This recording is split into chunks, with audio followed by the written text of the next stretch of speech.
아버지가 나에게 가르쳐준 모든 것, 아버지가 지지하는 모든 것이 내가 다시 아버지를 만날 수 있으리라고 믿을 수 없게 만들었다. 그렇지만 우리 집은 종교는 없어도 결코 냉소적이지는 않았다.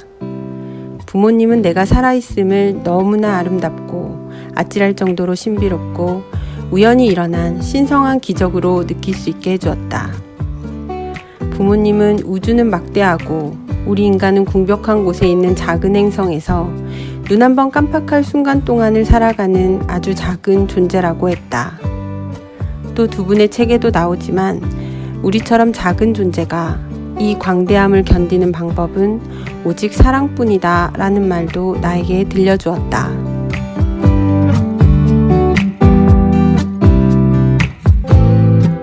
어른과 아이, 그 사이 어디쯤에서 고군분투하고 있을 우리들의 사춘기에 대해 책으로 이야기를 나누어 보는 우리가 사랑하는 사춘기, 우사사 6번째 이야기를 지금부터 시작하겠습니다. 네, 안녕하세요. 안녕하세요. 안녕하세요. 네, 우사사 녹음하러 다들 멀리서 와주시고 계세요.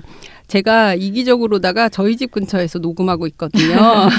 그래서 사실 박 사장님하고 쿠키님은 막 저기 서북 쪽에서 막 여행하며 오시고 계시고 차차님은 심지어 청주에서 서울로 올라오고 계세요. 네. 청주에서. 네. 네. 그냥 감사한 마음으로 정성을 받도록 하고요. 그리고 오늘 네, 긴 여행을 하면 뭘 하며 오셨는지 안부 인사 겸 소개 겸 한번 해주시겠어요? 저는 냠냠쌤입니다. 저는 차차고요. 저 팟캐스트를 들으면서 왔습니다. 어머나. 기차를 타고. 네. 네. 저는 쿠키고요. 저는 오디오북을 들으면서 왔습니다. 아. 저는 박 사장인데요. 저는 사람 구경하면서 왔어요. 저는 여기 되게 번화가에 나오는 게 오랜만에 나오는 거거든요. 졸면서 오시는 분은 아무도 없으시네. 다들 엄청 부지런하시다. 전 자다가 나왔는데 네, 박 사장님께서 이렇게 힘든 거 이거 팟캐스트 얼마큼 할 거냐고 저한테 물으셨는데 제가 그래도 200권은 해야죠 이랬더니 노예계약이라고 거품 무셨어요. 제가 와, 이럴 줄 알았으면 시작하지 않았다 이러시면서 그래도 끝까지 할 수 있게 제가 잘 응원하고 꼬셔보면서 진행하도록 하겠습니다. 다른 두 분은 지금 하셨나 봐요. 200권 할 거라는 거. 지난번에 알았어요. 아, 그래요? 포기하셨어요, 지금 다들. 포기하셨어요. 네. 네, 이번에 다룰 책은 저희 볼 책은 샤샤 셰이건의 우리 이토록 작은 존재들을 위하여라는 책이고요. 차차님이 준비해 오셨어요. 얘기 들어보고 같이 함께 얘기 나눠보도록 하겠습니다. 네, 오늘 소개해드릴 책 샤샤 셰이건의 우리 이토록 작은 존재들을 위하여라는 에세이입니다. 샤샤 셰이건은 극문학을 전공하고 지금은 작가로 활동하고 있는데요. 칼 셰이건의 딸이라고 하면은 아실 것 같아요. 이 책은 총 16장으로 구성이 돼 있는데요. 계절의 순환과 인생의 순환을 엮어서 태어남 봄, 성년 여름, 결혼과 출산 가을, 죽음, 겨울 이런 식으로 이야기가 진행됩니다. 독실한 유대교 집안에서 태어났지만 종교를 가지고 있지 않은 작가가 종교가 없음에도 어떻게 매일매일을 또 인생을 경이와 신비로 바라보며 살 수 있었는지에 대한 일화들로 책을 엮었습니다. 청소년, 청춘들이 종교가 있든 없든 간에 삶의 의미를 좀 더 선연하게 느낄 수 있기를 바라면서 이 책 같이 읽어보려고 합니다. 역시 에세이이기 때문에 이 정도로 책 소개를 해드릴 수 있을 것 같고요. 제가 제일 좋았던 에피소드 하나를 소개해드리려고 합니다. 바로 제 1장 태어남인데요. 이 장에 저자가 하고 싶은 이야기가 사실은 다 들어가 있다고 말씀드릴 수 있을 것 같고요. 1장 태어남은 우리가 지금 살아있는 게 사실은 얼마나 놀라운지 종교적으로도 그렇고 과학적으로도 그렇고 얼마나 놀라운지를 설명하고 있는 부분이에요. 일단은 우리가 생겨나려면 지금 우리가 살고 있는 지구가 있어야 되겠죠. 그러려면 약 138억 년 전에 빅뱅이 일어나서 우주가 만들어져야 되고 그 다음에 45억 년 전에 지구가 만들어집니다. 그 다음에 약 수십만 년 전에 인류가 탄생을 하고요. 그 다음에 당연히 우리의 부모님이 만나야 되겠죠. 부모님이 만나려면 일단 두 분이 태어나야 되고 그러려면 양쪽의 조부모들도 만나야 하고 그리고 그 이전에 증조부가 만나야 하고 이런 식으로 가다 보면 동아프리카에서 나타난 최초의 인류까지 거슬러 올라가야 한다는 거예요. 맙소사 진짜 맙소사. 벌써 질리셨어요, 사장님. 네, 너무 당연한 일이지만 새삼스럽게 이런 생각을 해보면은 삶의 경위를 느끼지 않을 수 없다는 거예요. 동시에 만약 제가 후손을 안 낳는다면 그 모든 연결고리가 저한테서 끊기게 된다는 엄청난 두려움이 이제 엄습해 오기도 하고요. 그래서 이 장은 다음과 같은 구절로 마무리가 됩니다. 우리 각자가 살아서 이 세상에서 함께 살아가게 되기까지 우리가 바로 지금 이 순간에 도달하기까지 있었던 그 모든 일에 대해 나는 경의를 느낀다 하고 이제 이 장이 마무리가 됩니다. 네. 중간에 막 박사님께서 맙소사. 근데 실제 전 이 부분 읽으면서 어떤 생각을 했냐면 사실 동양적 사상인지 아닌지는 모르겠지만 우리가 생각한 것 중에 영혼과 육체를 분리하는 사고방식이 있잖아요. 혼과 백인가요? 네. 이 사람의 이 이야기는 육체에 대한 얘기인 거죠. 저라는 이 인간형, 이 육체가 생기기 위해서는 이런 우주가 있고 그 조상들로부터 유전자가 이렇게 주르륵 내려와서 하고 이 육체의 유전 형질을 전수하기 위해서 자녀를 낳을 필요가 있고 하지만 영혼을 분리해 버린다면 네. 꼭 이 육체여야만 하는가 라는 생각도 했어요. 그렇죠. 왜냐하면 지금 육체는 그냥 그 순간 발현된 무엇일 뿐이고 우리의 영혼은 그냥 어떤 육체든 들어가는 네, 거죠. 어디에든 들어갈 수 있고 뭐 사실은 그냥 하나라고 보는 사람도 있어요. 정신 세계가 하나가 있고 그것의 수많은 발현들이 인간이다. 저 이렇게 철학이나 막 이런 쪽으로 막 재밌잖아요. 그런 어떤 삶의 형태들, 그러니까 인식의 네. 형태들이 되게 다양한데 여기서는 지금 쿠키님이 말씀하신 것처럼 그 인식이 분명하죠. 그냥 네. 그 육체. 네. 그래서 지금 현실에서의 삶. 그러다 보니 현실에서의 삶에 대한 여러 어떤 가지? 네, 집착일 수도 있고 그 삶에 대해 의미 부여하는 무엇일 수도 있고 이런 게 굉장히 강하게 드러난 책이죠. 그래서 여기서 보면 다양한 의식들이 굉장히 많이 나오잖아요. 뭐 생일, 성년, 결혼식, 장례식 이런 의식들, 일상생활의 소소한 의식들. 저는 사실 이런 의식들에 좀 뭐랄까 그렇게 신경을 안 쓰는 편이거든요. 생일? 그래. 생일이지. 뭐 기념일? 뭐 기념일이지. 그렇게 살고 있는데, 그래서 이걸 보고 의식을 만들어야 되나? 나의 의식을 만들어야 되나? 잠깐 정리를 하고 이제 시작을 하자면, 네. 녹음실 그런 분위기예요. 저 얌얌쌤인 저와 차차님이 왼쪽에 앉아 있는데, 사실은 약간 파스텔 톤의 이 책에 대해서 조금, 되게 여러 가지 의미 있고 밝고 막 이런 지점에 주목하고 온 사람과 아까 맙소사 하셨던 사장님과 네, 쿠키님은 굉장히 피곤하다 막 이런 느낌으로 지금 이 책을 읽어오셨더라고요. 그래서 그렇게 조금 서로의 생각을 나눠보게 될 것 같은데 여기서의 키워드가 여러 가지가 있는데 어떤 부분에 조금씩 이렇게 딱 주목하게 됐는지를 말씀해 주시고 이야기 나눠볼까요? 저는 여기서 이제 뭐 죽음, 마지막 장이기는 한데 죽음에 대한 것을 되게 많이 생각을 하게 됐거든요. 왜냐하면 우리가 일상생활에서는 죽음에 대한 것을 피하기도 하고 두렵게 생각하기도 하고 그런데 생각해 봤을 때 죽음이 있어야 현재가 더 소중하게 빛날 수 있잖아요. 그래서 왜 그 까르페 디엠 메멘토 모리 뭐 이런 말 하잖아요. 근데 현재를 즐길 수 있는 것도 우리의 생활이 유한하기 때문에 끝이 있기 때문에 현재를 즐길 수 있는 거거든요. 죽음이 없다면 사실은 현재라는 걸 붙잡을 이유도 없는 거잖아요. 근데 우린 너무 일상적으로 죽음에 대해서 생각하지 않으려고 의식적으로 밀어내고 있었구나. 그래서 그런 생각. 네, 죽음에 대한 생각을 좀 많이 하게 됐어요. 쿠키님은 저 먼저 할까요? 네. 저는 우선은 이 사람이 굉장히 생각을 세분화하고 다양한 여러 사례들을 바탕으로 자기 의견을 펼친다는 게 굉장히 마음에 들었어요. 그리고 되게 좋았고요. 그리고 한편으로는 이 책을 읽으면서 아까 말씀하신 대로 의식과 전통 이런 것들을 정말 소중히 하는 사람이구나. 그리고 어떤 줄기와 흐름도 아주 중요하게 생각하는 사람이구나. 맞아요. 이게 이 사람이 유대인이라는 것을 드러내기도 하겠구나라는 생각을 했어요. 유대인들이 굉장히 절기와 절차와 이런 걸 되게 많이 중시하죠. 역사와 전통을 중요시하는 민족이죠. 네. 그 지점에서 샬사세이건이 계속 처음부터 막 밝히죠. 유대교인은 아니다.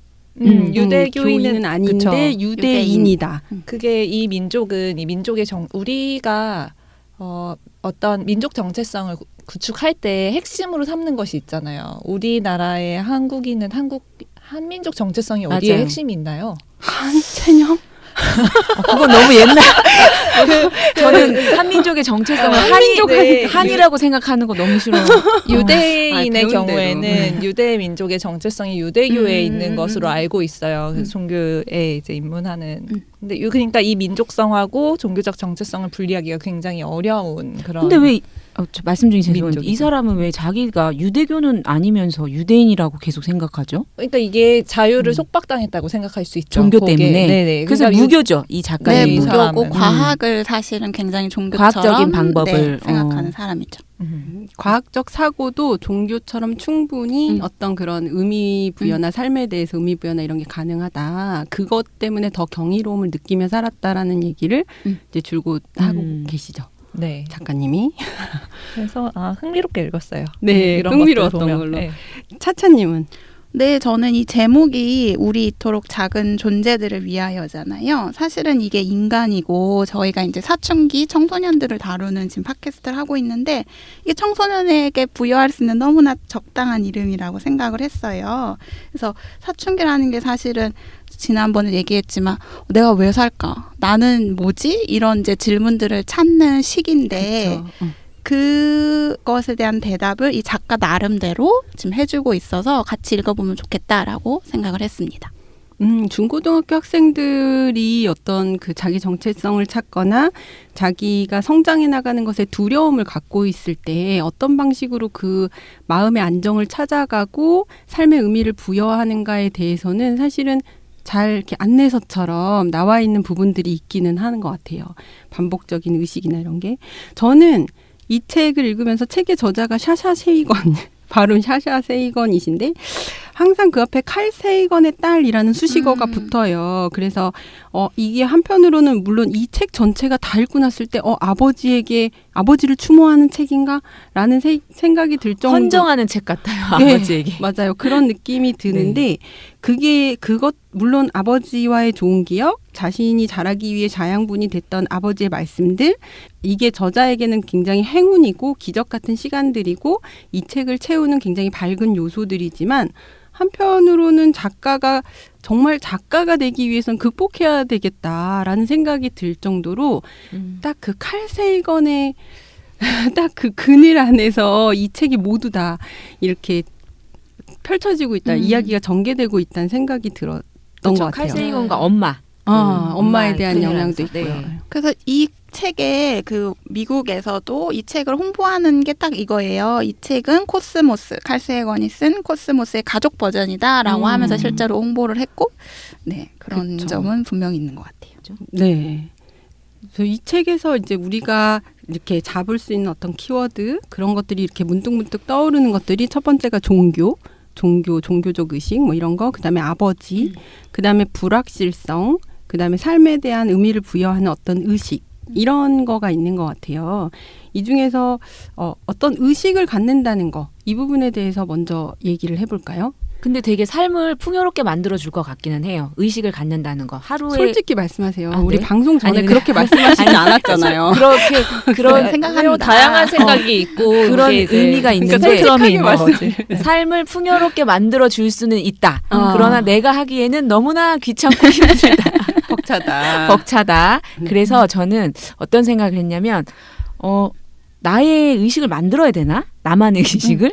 우리 가족만의 의식을 만드는 게 좋을까? 근데 여기서 보면 그 작가님은 자기 가족만의, 또 딸을 위한, 자기 자신만을 위한 의식들을 되게 다양하게 만들거든요. 전통을 따라, 그러니까 유대교의 전통에 따라서 그 의식들을 행하기도 하지만 자기 스스로 만들어내기도 해요. 그래서 저도 만들어야 되나? 사실 이런 생각을 좀. 근데 이 책의 앞부분에 보면 이 사람이 종교가 가지고 있는 좋은 점으로 어떤 유니온을 형성해준다는 얘기를 해요. 맞아요. 근데 이 얘기를 제가 처음 듣는 게 아니고 그 알랭드 보통이라는 사람이 쓴 무신론자를 위한 종교라는 책에 보면은 우리가 종교라는 것에 대해서 어떻게 이게 인류 발전에 기여한 바가 있긴 있을 텐데 이제 어디에 가장 가치를 두어야 할 것인가를 막 탐색을 하다가 어쨌든 커뮤니티를 구성하고 함께 구축해서 나아가게 만든다 하는데 굉장히 큰 의미를 부여하거든요. 저는 그 점에서 굉장히 괜찮았다고 생각을 해요. 이 가족의 구심점을 만들어주고 네가 뭐 단독자가 아니고 우리의 하나고 너의 그런 것들이 우리와 함께 있다.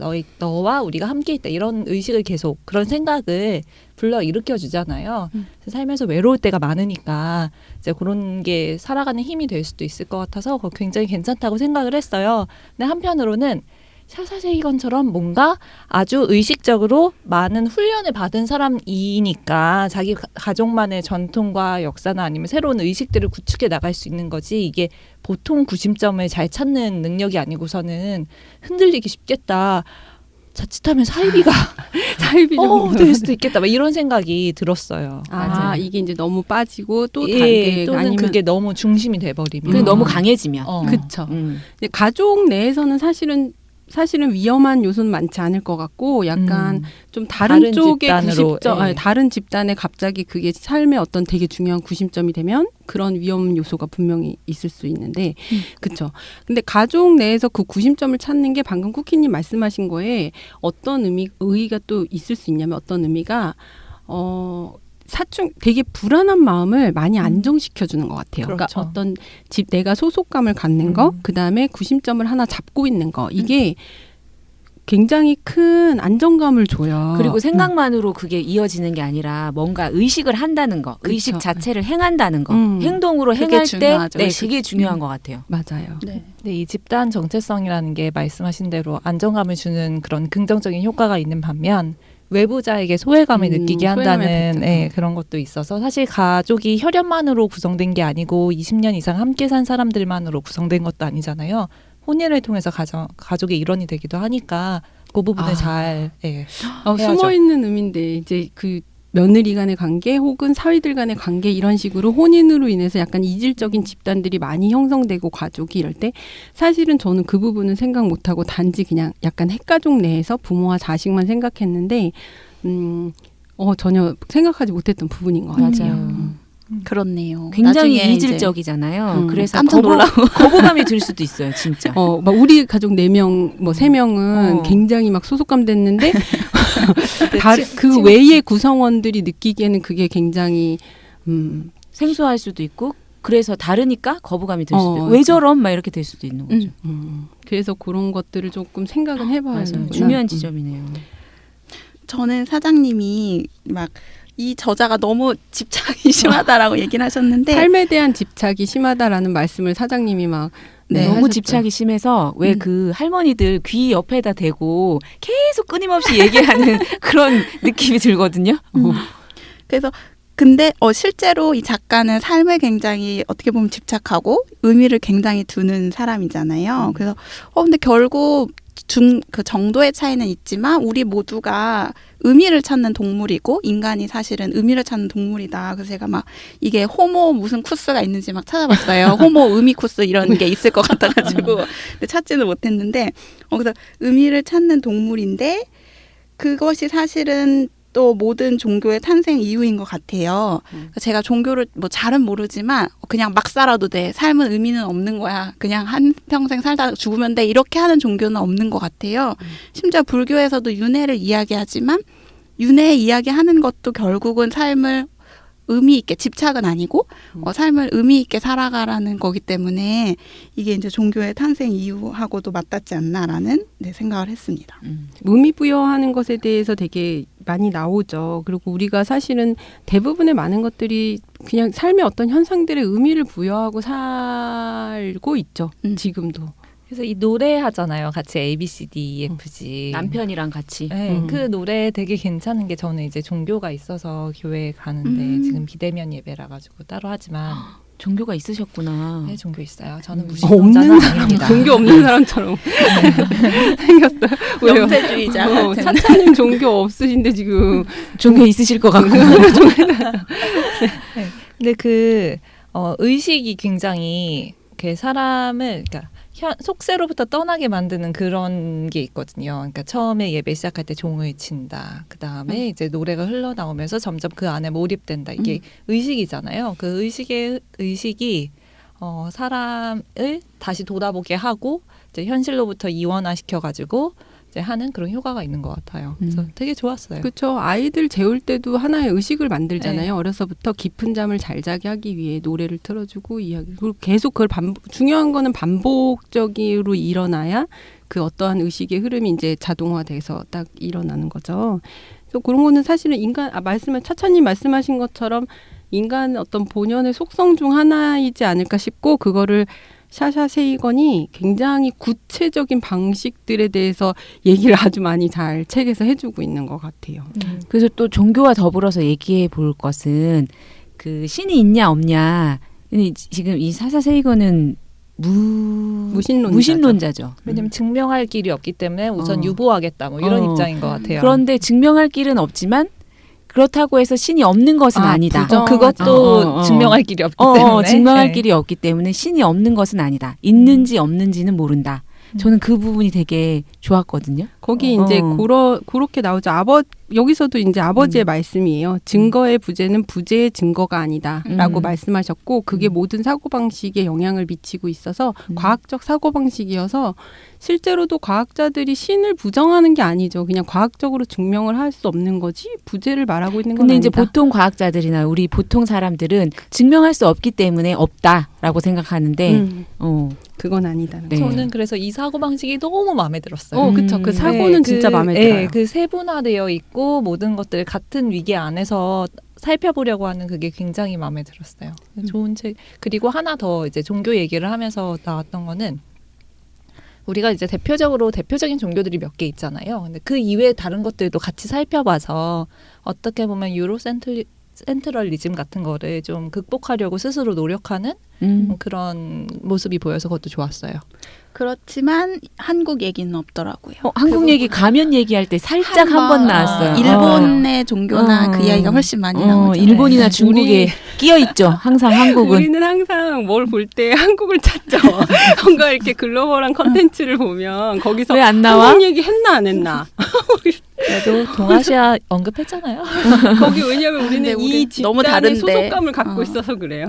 저희는 동아시아로 묶이기에는 일본에도 너무나 많은 거리감을 느끼고 있고 중국과도 그렇습니다. 애국심 강한 차차님의 발언이었고요. 근데 그 관련해서 그런 어떤 약간 어쩌면은 그냥 솔직하고 현상을 그대로 인정하는 태도에 대해 말씀하시고 그게 굉장히 그런 사고방식이 좋고 마음에 든다 하셨는데 요거랑 관련해서 비슷한 게 그건 아무도 몰라라고 말해주는 어머니. 네, 그러니까 뭐에 대해서 물어봤을 때 항상 사실은 우리는 대답해줘야 된다는 강박에 시달려요. 아이들이 물어봤을 때.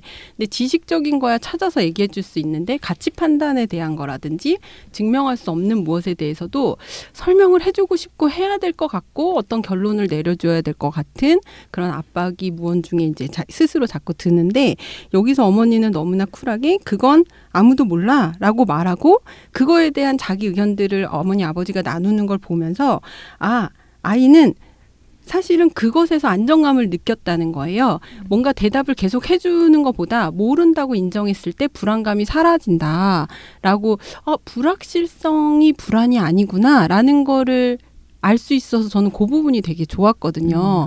그래서 세상이 정말 불확실한 거 투성이고 천지구나를 그냥 어려서부터 인정하는 게 이 아이가 더 안정적으로 자라는 데 도움을 주는구나. 저도 그거 되게 좋았어요. 이제 과학계는 모호성을 인정해야 된다. 뭐 이렇게 얘기를 맞아요. 하잖아요. 네. 그게 굉장히 좋았어요. 사실 알 수 없는 것들 천지죠. 그리고 그렇죠. 또 더불어서 생각해 봐야 될 게 믿지 않는데 사실 뭐 자기가 모르는데 뭐 또 믿지 않는데 믿는 척하는 거 아는 척하는 거 사실은 이 종교에서 유대교에서 벗어나기 위해서 그 할아버지가 저는 안 믿고 싶은 거야 유대교를 그래서 저는 믿지 않겠습니다 이렇게 말하는 부분이 있었잖아요. 그 부분에서 보면 믿지 않는 걸 믿는 척하는 게 가장 큰 죄악이다 이러면서 그냥 자유롭게 할 수 있게 해주잖아요. 그런 태도도 더불어서 같이 네, 맞죠. 좋았죠. 맞아요. 네. 할아버지의 태도. 왜 여기 훌륭한 부모님만 나오는 거죠?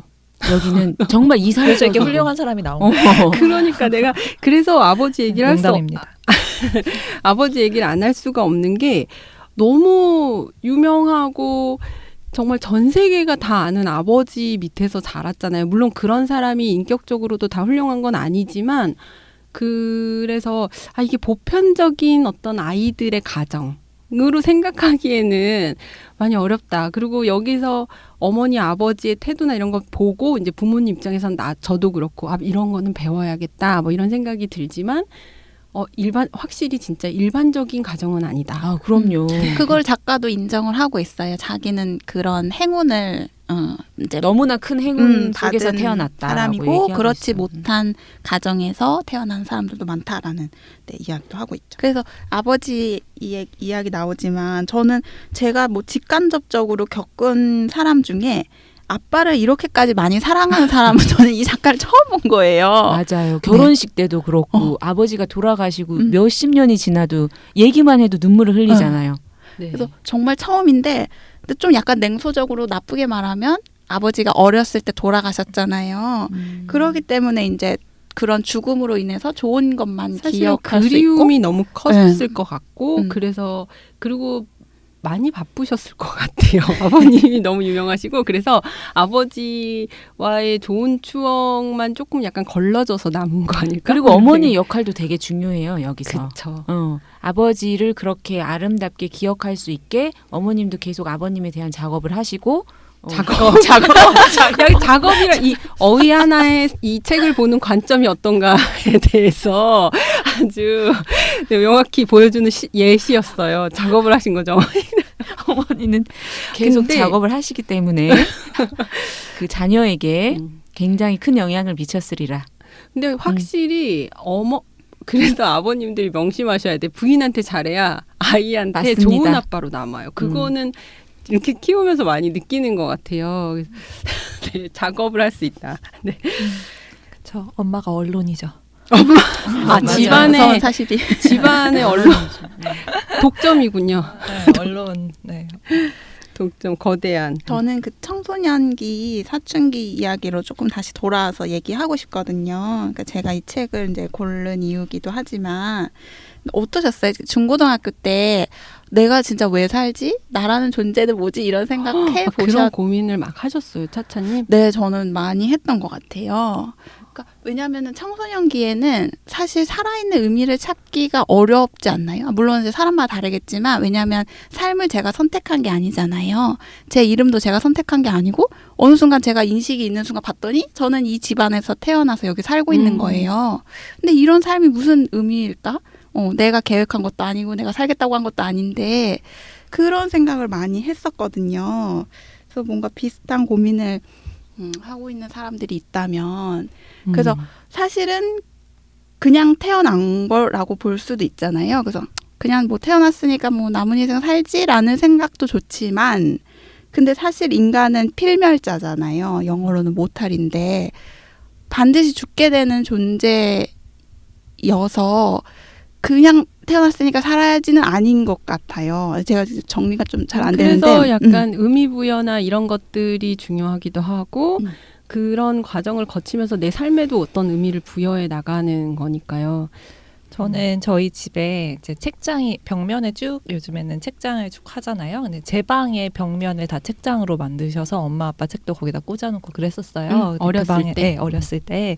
근데 심심하면 그냥 할 게 옛날에는 이렇게 놀 게 또 많지가 제가 잘 못 놀아서 네. 많지 않았다기보다는 옛날에 놀기만 했는데 저는 그냥 꺼내서 읽고 뭐 어떤 책을 읽었는지 기억도 안 나고 거기 중국 경서들도 있고 막 그랬었는데 근데 그중 하나가 삶이 일종의 퀘스트라는 거예요. 우리한테 불현듯 주어진 퀘스트래요. 그러니까 내가 어떤 게임에 그러니까 퀘스트에 진입할 때는 내 의지랑 상관없이 갑자기 내 앞에 그게 쫙 펼쳐지는 거죠.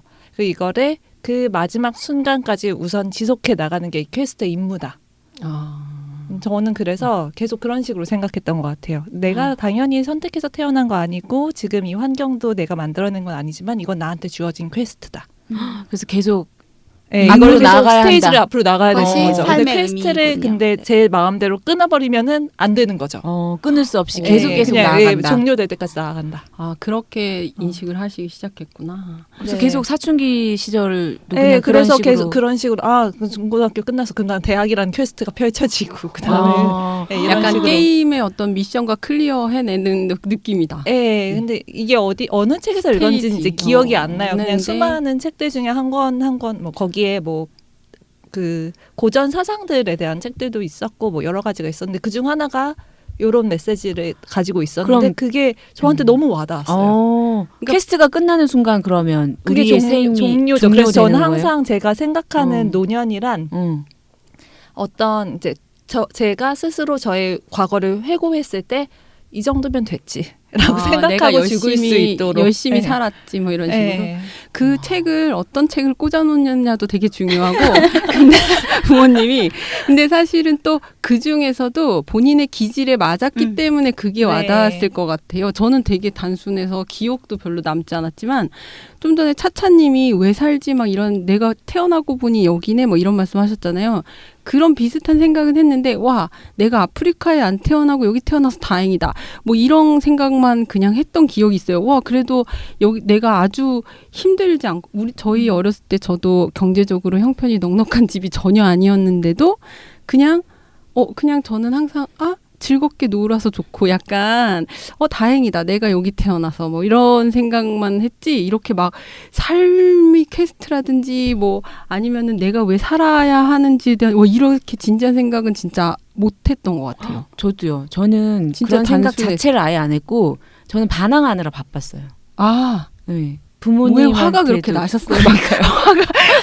부모님한테도 반항하고 학교에서도 반항하고 그리고 굉장히 저희 때는 체벌이 되게 심했잖아요. 체벌도 많이 당하고 근데 반항의 이유는 뭐였어요, 사장님? 그냥 왜 저렇게 선생님들은 어른들은 저렇게 말도 안 되는 소리를 하지? 뭐 그런 거 있죠. 저게 이치에 맞아? 본인이 생각하는 거에 막 맞지 않아. 그리고 왜 이렇게 위선적이야? 왜 이렇게 말과 행동이 다르지? 뭐 그런 생각을 되게 많이 하면서 저는 사춘기를 반항으로 보낸 것 같아요. 저 생각 없는 중학생과 여기 반항하는 중학생, 여기 고뇌하는 중학생, 여기 4명, 이 중학생, 지금 중학생들도 이렇게 서로 다르게 커 나가고 있긴 하겠네요, 다들. 그래서 이 책에서 보면 사춘기를 늑대 인간이라고 비유한 부분이 있잖아요. 그 늑대 인간 신화가 너무 많이 나오는데 그 이야기가 왜 생명력이 있을까? 끊임없이 늑대 인간 신화가 나오는데 그래서 보면 사춘기도 갑자기 몸도 바뀌고 마음도 바뀌어서 늑대 인간과 비슷하다 그렇게 하면서 성인식에 관련된 많은 의식들이 나오잖아요. 그래서 사춘기는 보면 뭔가 많이 변하는 몸이던 신체던. 네, 그리고 이제 여기서 또 제가 하나 지금 차차님께서 청소년기 때 어떤 생각을 하면서 자라났는지에 대해 말씀해 주셨는데 관련해서 저 이 책이 참 성장에 대해서 많이 얘기하고 있다라는 생각했거든요. 그리고 끝부분에 가면은 성장은 두려움을 마주하는 것이다라는 구절이 있더라고요. 그래서 공포와 두려움을 인정하고 그럼에도 불구하고 행복할 수 있다는 것을 스스로 깨닫게 되는 과정이 성장이다라고 이제 요약해서 말하자면 그래서 이제 어떤 환상을 버리고 그러니까 내가 갖고 있던 애착 담요를 버리고라고 표현을 했어요. 작가는. 그래서 그런 거를 딱 버리고 세상의 무시무시한 경의를 향해 나아가는 것 그게 성장이다. 그래서 우리가 생각하는 그러니까 정말 어렸을 때처럼 따뜻하게 포근하게 아이가 감싸져서 그렇게 해서 잘 자랐으면 좋겠다라는 어떤 부모님의 생각도 사실은 어떤 환상이고 아이들도 이제 그런 것을 버리고 벗어나면서부터 현실을 인정하고 그러면서부터 이제 성장해 나가는 거다. 그러면서 의미를 어떤 식으로 부여하는 것이 이 아이가 자기 삶의 가치관이나 태도를 만들어 나가는 과정인가를 잘 보여주고 있구나. 이제 이 책이 그래서 성장에 대한 얘기를 많이 우리가 얻을 수 있는 책이다라는 생각이 들더라고요. 저희 또 이 책 우리 이토록 작은 존재들을 위하여라는 책 읽으면서 이런 부분 조금 주목해서 읽으면 재밌을 것 같아요 하는 거 더 있으신가요? 아까 말씀하신 죽음 얘기하면 재밌을 것 같아요. 죽음. 네. 저는 아까 제가 좀 정리를 잘 못해서 말씀드렸는데 그 죽음 이야기가 나오는 게 가을이거든요. 179쪽 여기 보시면 죽음이 가을이었어요? 여기서 맨 끝나는 마지막에 거예요. 네, 겨울인데 죽음 그 이야기는 계속 나오는데 거기 이런 이야기가 나와요. 이 순간에 경험하는 이것이 필연적으로 끝날이라는 사실을 알면서도 우리는 그 사실을 붙들고 살아간다. 근데 삶 이후에 무를 발견하든 의미를 발견하든 그것은 우리가 아는 존재하는 다른 존재의 무고 그래서 결국은 죽는데 그럼 우리가 왜 살까라고 했을 때 그 두려움에만 갇혀서 사는 게 아니라 두려움을 존중하고 두려움에 관해 이야기하고 빛이 사라지기 전까지 빛을 조금이라도 더 즐겨야 한다라고 이 작가는 이제 죽음에 대해서 생각을 하는 것 같아요. 저는 이거가 이전에도 막 얘기를 했었는데 저 아는 사람들하고 중세에는 죽음이 굉장히 중요한 것 중에 하나였거든요. 이게 회화 같은 회화 작품들을 보면은 이게 해골이 있어요. 근데 그 해골이 죽음을 죽음. 항상 생각하라. 아까 말씀하신 메멘토 모리가 되는데 이게 죽음을 항상 생각하면 겸허해진다. 이게 사실 핵심인데 이제 이게 중세에서 문제가 된 거죠. 죽음을 생각하다 보니까 내세에 빠진 거예요. 그래서 종교랑 이어지는 거예요? 네. 그래서 이것을 조금 제어하기 위해서 죽음에 대한 생각이나 내세에 대한 생각을 조금 차단했다고 저는 생각을 했거든요. 이제 실질적으로 격리시키죠. 삶과 죽음을 많이 격리시키고 죽음을 집에서 행하던 모든 것들을 다 병원으로 네, 해서 뭐 삶의 공간 어떤 분리도, 현장과 계속해서 근대로 오면서 분리시켜내죠. 그렇죠. 근데 이게 예전에도 우리가 함께 얘기했던 것 같은데 이렇게 분리하거나 아니면 안막을 쳐버리면 거기에 대한 또 두려움, 다른 무궁무진한 새로운 감정들이 통제되지 않은 채 막 발생을 하니까 이건 조금 약간 더 양지로 빼야 되지 않나라는 생각이 항상 들어요. 학교 교육에서도 죽음에 대한 것을 잘 안 언급하지 하죠. 않으려고 하거든요. 맞아요. 왜냐하면 아이들이 두려움을 느낄 수 있다. 뭐 이런 이유도 가장 크기도 하고 일단은 어른들부터 되게 터부시 하잖아요. 금기시 그렇죠. 하잖아요. 근데 그 뿌리는 두려움인 것 같아요. 아무래도. 근데 얘네들 하는 게임 보면 그러니까 가상이니까 안정된 어떤 틀 속에서 하고 있으니까. 근데 지금 말씀하신 두려움을 마주하는 거, 아까 제가 이제 샤샤 세이건이 말한 그 두려움을 마주하는 것에 대해서 차차님도 말씀하셨고, 그렇게 꺼내놓고 얘기하고 마주하는 게 오히려 두려움을 이렇게 낮춰주는 거는 진짜 맞는 것 같아요. 그리고 특히 자라나는 아이들은 어려서부터 끊임없이 죽음에 대해 얘기하고 싶어 하지 않나요? 무서워하잖아요. 처음에. 근데 엄마 아빠가 계속 안심시키느라고 죽음에 대해 얘기하지 않고 오히려 뭐 엄마 100살까지 살 거야. 200살까지 걱정하지 마. 뭐 이렇게 한다든지 그냥 그걸 약간 회피하는 방식으로 아이한테 안정감을 주는 것 같아요. 뭐 물론 그렇다고 적나라하게 죽음에 대해서 얘기하라는 것이 아니고 이제 작가는 그거를 그냥 자연스럽게 삶의 일부 중에 하나 어떤 단계처럼 삶으로 끌어들여서 얘기하는 걸 말하고 있는 것 같아요. 네, 누군가의 죽음을 어떻게 받아들여야 할지 그 이후에 나는 그러니까 이 사람은 그러니까 혈맥을 생각하니까 이 이후에 나는 어떻게 이걸 지속해 나가고 다음 세대를 위해서 무엇을 해야 할지 뭐 이런 것들을 계속 얘기하는 게 굉장히 좋다고 생각을 했어요. 저 개인적으로 궁금한 게요. 애들은 죽음에 무엇을 궁금해해요? 뭐 예를 들면 엄마 죽는 게 뭐야? 뭐 이렇게. 죽음 이유를 되게 궁금해하기도 해요. 왜냐면 모르니까. 우리가 모르는 죽고 나서 무엇에 우리는 대해서. 어떻게 돼? 그리고 이제 너무나 세상 같은 부모와 가족이 죽으면 이제 부재, 볼 수 없는 것 이런 거에 대한 두려움이 되게 크죠. 그래서 이제 그 죽음 자체를 터부시하게 되는데, 그래 아이들이 이제 한참 전이긴 한데 관짝가자라는 거 많이 들어보시지 않았어요? 관짝가자? 관짝가자요? 아이들한테 관심 좀 가지세요. 왜 그게 그냥 뭐죠? 항상 노래 부르고 많이 있어요. 이 루트만 찾아보시면. 네. 근데 이제 그게 아프리카의 한 민족이었나요? 저도 아이가 보여줘서 알았는데. 밈으로 많이 나왔던 네네. 그거 그래서 이제 말씀하신 관을 거죠? 누가 죽으면 관을 이렇게 다 어깨에 메고 막 즐겁게 춤을 추거든요. 그게 이제 하나의 어떤 의식이고 행사인데, 이 책에서 말하는 그런 의식 있죠. 죽음을 잘 보내주는 거예요. 그거를 되게 그냥 막 슬퍼하고 부재 두려워하고 이런 게 아니라 그 죽음도 하나의 어떤 의식화시키고 그걸 받아들이는 거죠. 그래서 저는 막 그렇게 정말 노래 부르고 춤추라는 것이 아니라 충분히 슬퍼하고 그걸 충분히 의미 부여하고 그래서 그거를 잘 보내주는 게 되게 중요하고, 그래서 이제 장례식이 지금은 형식화되긴 했지만 옛날에도 그래서 어떤 장례식이라는 모두 모여서 그 사람에 대해서 얘기하고, 장례식이지만 웃고 떠들면서도 얘기할 수 있고 그러면서 충분히 그 시간을 보내줘야 애도의 시간을 충분히 가져야 그런 하는 어떤 것. 의식도 결국에는 여기 이 책의 이야기랑 많이 맞물리는 것 같아요. 그렇죠. 그 장자 얘기 나오잖아요. 네, 그거 되게 뭔가 장자 얘기. 이 책에 나온 장자 얘기인데 그 죽음 파트에 부인이 죽었을 때 장자가 네. 노래를 불렀대요. 네, 그 얘기예요. 그 근데 이게 친구들이 넌 슬프지 않냐라고 물었을 때 나도 슬프다. 하지만 자연의 섭리에 따라서 이 아내가 새로운 단계로 나아갔다. 이렇게 이제 맞아요. 얘기를 했다는 게 되게 근데 우리가 지금 이렇게 피상적으로 죽음에 대해서 얘기하고 있지만 막상 우리의 소중한 사람이 죽음에 이르렀을 때는 이렇게 말을 할 수 없는 슬픔이 먼저 덮칠 것 같아요. 그죠? 슬픔이 당연하죠. 덮치죠. 당연히 너무 슬픔이 덮치죠. 그래서 그때 이제 충분히 계속 슬퍼할 수 있게 주변 사람들이 도와주면 되는 것 같아요. 그러니까 그런 자리를 마련해주고. 그래서 저는 어떤 면에서 봤을 때 책에서 죽음이 나오면 너무너무 피상적이라는 생각이 많이 들어요. 근데 이 경험이 반복이 돼서 이게 피상적인 얘기라도 계속 반복이 되면서 내가 그것을 맞닥뜨렸을 때 나는 어떻게 할 것인가 미리미리 생각해 볼 수 있다. 예방 주사를 맞듯이. 네. 또는 요즘 몇 년 전에 일본에서 유행했고 요즘에 한국에서도 좀 하고 있다고 들었는데 이제 노인분들 중에 자신의 장례식을 미리 당겨서 하시는 분들이 계시대요.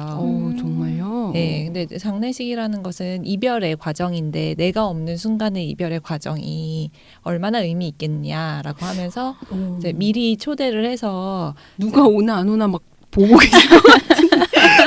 예전에 드라마에서도 그런 장면이 있긴 했었어요. 네네. 아, 그래요? 네. 저희 아버님도 결혼식에 어떤 친구가 오냐 안 오냐 엄청 적고 계시더라고요. 굉장히 이렇게 길게 이별하는 어떤 행사를 마련하고 이제 나중에 따로 장례식은 하지 않고 그냥 편지로 대신 하겠다. 네. 그냥 나의 부고 소식을 들으면 아 진짜로 갔구나 해라 뭐 이렇게 한다고 하시더라고요. 세상에. 그게 어떤 또 하나의 되게 새로운 의미부여 네. 방식이네요. 그 자기 죽음에 네. 대해서 자기가 겪어내는. 근데 흥미롭네요. 맞아요. 저는 하고 싶다라는 진짜 생각이 하고 싶다? 들었어요. 네. 자기의 마지막 의식까지 자기가 치르고 가는 거네요. 근데 난 진짜 그 슬픔을 막 미리 겪어야 되는 주변 사람들 어떻게 해요? 갑자기 막 쿠키님이 나 장례식 치를 거니까 오라 그러면 나 막 머리가 아플 것 같아요. 그 진짜 죽을 때도 슬픈데 그걸 또 그리고 저도 너무 상상하면서 슬플 것 같아요. 제 상상하기- 스스로가 나의 죽음을. 그 두 번 그러니까 본인은 한 번만 슬프면 되잖아요. 그다음 죽어버리면 모르는. 근데 주변 사람은 두 번 슬퍼야 돼. 그런가? 두 번째는 좀 슬픔이 덜할 수는 있겠다. 아, 충격적이진 그냥 않겠다. 좀 준비가 돼 돼 있으니까. 돼 있는 거죠. 근데 진짜 죽음은 어려운 주제. 어렵네요. 네. 진짜. 어렵죠. 어려운 채로 끝낼까요, 우리? 네.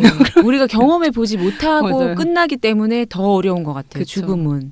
더 얘기할 게 없어서, 그러니까 얘기할 수가 없어서 뭐라고 이렇게 얘기하는 게 겁나서 우리도 아직 준비가 안 돼 있어서 준비가 안 돼 있는 거죠. 훈련도 안 우리도. 돼 있고. 네. 네. 그래도 계속 이렇게 얘기하다 보면 자기만의 어떤 방식들이 나중에 뭐 여러 가지 책도 읽고 하다 보면 생겨나겠죠. 아까 삶의 방식을 서로 다르게 부여하고 살아온 것처럼 그럴 것 같아요. 네. 오늘 그러니까 우리 이토록 작은 존재들을 위하여라는 샤샤 세이건의 에세이집을 같이 읽고 이야기를 나눠봤어요. 이 얘기는 가족들 어느 누구와도 그러니까 뭐 당연히 이 책을 읽으려면 한 중학생은 돼야 될 것 같고요. 그래서 자녀들하고 읽고 얘기해봐도 좋고 친구들, 부모님이나 이제 뭐 선생님들이나 독서 모임 하시는 분들 읽고 이렇게 삶에 대해서 같이 이야기하기 참 좋은 책이다라는 생각이 드네요. 네, 듭니다. 그럼 오늘은 여기까지 이야기 마치도록 하고요. 다음 시간에 또 뵙겠습니다. 감사합니다. 다음에 또 만나요. 네.